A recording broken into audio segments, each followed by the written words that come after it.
Okay, hi everyone. Welcome to my presentation. I'm going to tell you about a class which I was teaching which involved helping my student teachers of English prepare for the National Teachers Exam. So the class was a teacher's exam preparation class. And I'm hoping I'll tell you a little bit about what the course was like and how I used technology, or how I can use technology to enhance students' learning and improve their preparation for this particular exam. Okay, so I'll start with a little bit of background. I began preparation for this class for this semester, but unfortunately it was cancelled due to credit unit numbers for our department. It was intended for students in their third and fourth year, their English education majors, and the purpose obviously was to help students prepare for the Korean National Teachers Exam. This particular exam enables students to go on, the successful students to go on and work in government schools throughout Korea. This particular exam is incredibly difficult. It covers an enormous amount of material in education and in English language. And this is important, and we'll talk about this particular point as I progress through the presentation. For the students, it's an extremely high stakes test that's only held once a year. And as I said, the winners get to go on and be awarded a job in a government school. And that makes it extremely competitive. Generally speaking, only about the top 5% of students will actually be awarded a position. In my region last year, there was about 40 positions and well over 1,000 students applied and sat the particular test. Again, this high stakes and competitive nature makes the students have some issues with their learning as well, and we'll talk about that in a little moment too. In terms of teaching this particular subject, the teacher, meaning me, I'm not an expert in every field. You'll see in the wiki page that I've developed for our subject, I've included at the bottom a mind map, and this mind map I've given a few ideas of the range of topics that the learners need to cover. So for this particular class, for example, learners will need to know about practical pedagogy and learning acquisition, which I'm quite well versed in, but also they need to know in-depth knowledge of educational history and syntax and morphology and history of education, which on some of those topics I have very limited knowledge. So this obviously causes a big challenge.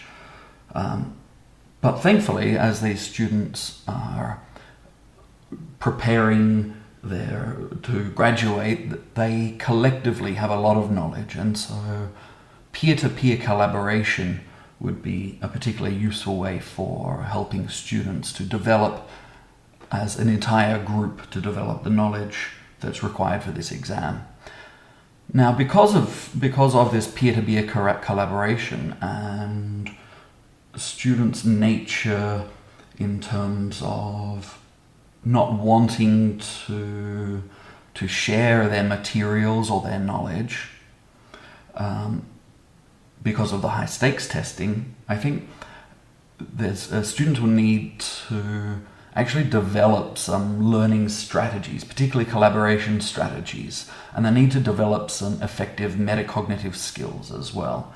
So the way I've set out the unit is that there's a heavy emphasis on developing their metacognitive awareness and using lots of collaborative strategies so that everyone can maximize their learning. Okay, so the unit objectives are primarily to develop the theoretical knowledge that the students will need to pass the exam. Importantly, this theoretical knowledge, because it's so broad, it's not expected that I'd be able to cover everything within a 16-week course. And the way I've set the unit up is that students will analyze their current position in terms of knowledge compared to what's required, and as a group begin work on the most important aspects of what they need to know. Alongside this, the unit objectives include improving the students' writing skills in English. They'll need to be able to analyze practical pedagogical contexts and then apply theories to these practical scenarios. Now, the reason for this is the nature of the teacher's exam is that it often, in many questions, it will pose a particular scenario and then expect learners to be able to apply the relevant theories to a practical scenario. And as I've already mentioned, I hope that they'll be able to improve their metacognitive awareness and collaborative learning strategies. And the way I've implemented the technology, that's really key for being able to do both of those things. Okay, so the performance tasks that the learners will produce is I want them to co-produce a mind map of all the topics and content that they need to know in order to be able to pass the teacher's exam. So the students will be working on this together, and this is really important for them to be able to analyze their own and reflect on their own levels of knowledge in comparison to what's actually required. The learners will then create a short document which reflects on what they already know compared to what they need to know, helping them to identify any gaps in their understanding.